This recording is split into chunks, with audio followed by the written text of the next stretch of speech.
Hello everyone. Welcome to సరదా recipes. ఈరోజు మనం చాలా టేస్టీ మరియు హెల్తీ అయిన పంజాబీ స్టైల్ రాజ్మా కర్రీ ఎలా తయారు చేసుకోవాలో చూద్దాం. ఇది బాగా వేడి వేడి అన్నంలోకి, జీరా రైస్‌లోకి లేదా చపాతీలోకి చాలా అద్భుతంగా ఉంటుంది. మరి ఇది చాలా హెల్తీ కూడా. మరి లేట్ చేయకుండా ప్రాసెస్‌లోకి వెళ్ళిపోదాం. రాజ్మా కర్రీకి కావాల్సిన పదార్థాలు: రాజ్మా, ఉల్లిపాయలు, టమాటోస్, పచ్చిమిర్చి, అల్లం వెల్లుల్లి పేస్ట్, పసుపు, కారం, ఉప్పు, ఆయిల్, కొత్తిమీర. ముందుగా ఓవర్‌నైట్ సోక్ చేసిన రాజ్మాని ప్రెషర్ కుక్కర్‌లో వేసి ఒక 5-6 విజిల్స్ వచ్చే వరకు ఉడికించుకోవాలి. రాజ్మా చాలా సాఫ్ట్‌గా ఉడికిపోవాలి.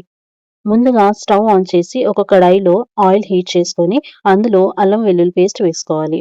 పేస్ట్ పచ్చివాసన పోయే వరకు ఆయిల్‌లో బాగా ఫ్రై చేసుకోవాలి. పేస్ట్ బాగా వేగినాక అందులో సన్నగా తరిగిన ఉల్లిపాయలు వేసుకోవాలి. Onions light pink are golden colour వచ్చే వరకు బాగా ఫ్రై చేసుకోవాలి. ఇప్పుడు ఇందులో కొంచెం పసుపు మరియు రుచికి సరిపడా ఉప్పు యాడ్ చేసి బాగా మిక్స్ చేసుకోవాలి. ఉప్పు ముందుగా వేయడం వల్ల ఆనియన్స్ తొందరగా మగ్గుతాయి. తర్వాత ఇందులో కట్ చేసి పెట్టుకున్న టమాటోస్ మరియు పచ్చిమిర్చి వేసి బాగా కలుపుకోవాలి. ఈ టమాటోస్ బాగా సాఫ్ట్ అయ్యి ఆయిల్ సెపరేట్ అయ్యే వరకు కుక్ చేసుకోవాలి. ఇప్పుడు ఇందులో కారం వేసి బాగా కలుపుకోవాలి. తర్వాత కుక్కర్‌లో ముందుగా ఉడికించుకున్న రాజ్మాని నీళ్లతో సహా యాడ్ చేసి బాగా మిక్స్ చేసుకోవాలి. అన్నీ కలిపిన తర్వాత కడాయి మీద మూత పెట్టి కర్రీని బాగా ఉడికించుకోవాలి.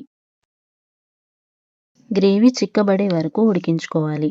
కర్రీ కొంచెం దగ్గర పడిన తర్వాత ఫ్రెష్ కొత్తిమీర యాడ్ చేసి గార్నిష్ చేసుకొని స్టవ్ ఆఫ్ చేసుకోవడమే. అంతే, చాలా సింపుల్‌గా, చాలా టేస్టీగా ఉండే రాజ్మా కర్రీ రెడీ అయిపోయింది.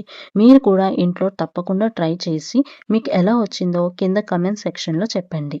ఈ వీడియో మీకు నచ్చితే తప్పకుండా లైక్, షేర్ చేయండి మరియు మన ఛానల్‌ని సబ్స్క్రైబ్ చేసుకోవడం మర్చిపోకండి. Thank you.